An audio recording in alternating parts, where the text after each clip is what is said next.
በሩታ ህይወት ላይ አብርሃም የሚያሳየው ፍቅር ትክክለኛ የሆነ ፍቅር አለ እያለም ደግሞ ሩታ ደግሞ ለአብርሃም ዋጋ የምትከፍለው ለልጇ ስትል ነው።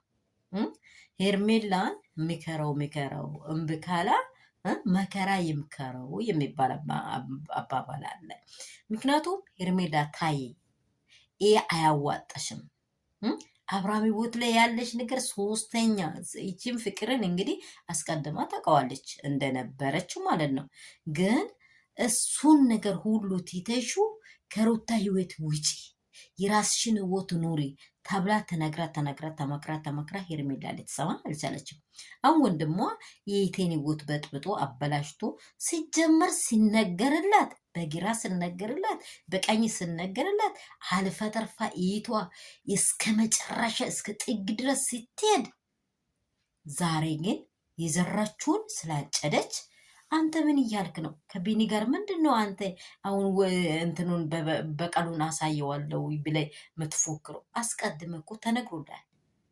ሄርሜላ በቃሽ አዋጣሽም፣ አብርሃም ህይወት ላይ አያስፈልግም፣ ሩታ የልጅ እናት ናት ልቀቂ ተብላ ቀንና ሌሊት ስትወራ ነበር። ስወራ በየሰዓቱ በየደቂቃ ሰከንዳት ቪዲዮ የሰራው ሁሉ ሄርሜላን ውጭ እያላት ነበር። ሰላም ሰላም፣ የኔ ቤተሰቦች ሁሉ ሰላም፣ ሁሉ መልካም ነው። እኔ ጋር ሁሉ ሰላም ነው። ሰላማችሁ በክርስቶስ ብዝት ትርፍርፍ ይበልልኝ።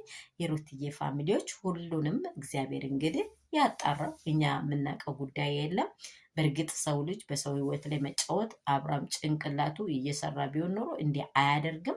ብቻ እግዚአብሔር ልቦና ይስጠው ነው የምንለው። የኔ ውዶች ላይክ እና ሼር ሰብስክራይብ እያደረጋችሁ ያላችሁ የኔ ውዶች ተባረኩልኝ። በጣም ነው የሚወዳችሁ። ልቅ አክብሮት አለኝ። አዲሶች ደግሞ ሰብስክራይብ ላይክ ሼር ሰብስክራይብ አድርጉ። ለብዙ ደግሞ እንዲደርስ ላይክ አድርጉልኝ። ሁላችሁም የኔ እንቆች ብርክርክ በሉልኝ። ሌላ ነገር ምለው ነገር የለም። ለእያንዳንዱ ግን ዋጋ ፈጥኖ የማይደርስ ይመስላል። ትዕግስት ዋጋ አለው። በትዕግስት ስትጠብቁ ሁሉን ነገር ትደርሳላችሁ።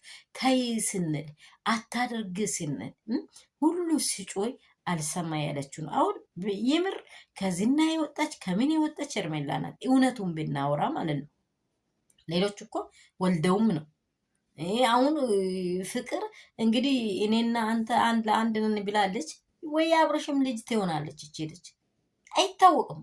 አብረሽ በቃ ይሄ ሌላ ልክስክስ ስራ እየሰራም ነበረ ማለት ነው። ገብቷቸዋል።